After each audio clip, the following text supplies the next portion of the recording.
Seine-Saint-Denis, l'un des départements les plus meurtris par l'épidémie, les soignants ont dû réorganiser leur activité face à l'afflux de patients. Désormais, 80% des consultations se font par télémédecine. Au niveau de vos douleurs, là, comment est-ce que vous vous situez? Est-ce qu'on est plutôt bien actuellement? Est-ce qu'il y a besoin d'en rediscuter par la suite?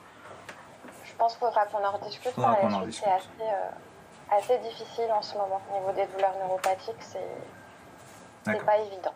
Très bien.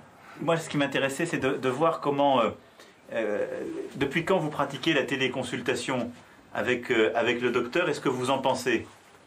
Alors, c'est la première fois. C'est votre première fois, d'accord.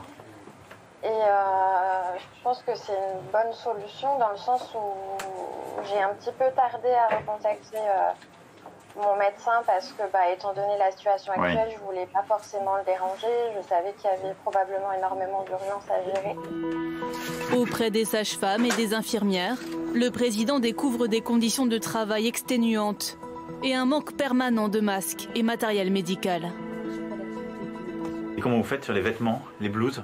J'en ai pas assez, mais je fais comme je veux en fait. J'utilise une blouse que je garde pour 2 patients, j'essaye de faire 2 patients, et après je change de blouse, je les lave le soir quand je rentre, je les mets à sécher pour pouvoir les réutiliser le lendemain pour refaire ma tournée en fait. Donc on a essayé effectivement d'avoir des solutions un peu de fortune, mais les plans les mieux pensés n'avaient pas envisagé que la Chine serait touchée, tous les pays en pique en même temps, et que ce qu'on pensait sans valeur il y a 6 mois ou 1 an, on pensait que c'était le truc le plus idiot à faire. D'un seul coup, on serait en rareté. Ce que vous décrivez, c'est formidable, et merci, mais on doit pouvoir vous soulager de ça en plus, compte tenu des horaires que vous avez. Un système D, constaté également à quelques kilomètres de là, à La Courneuve.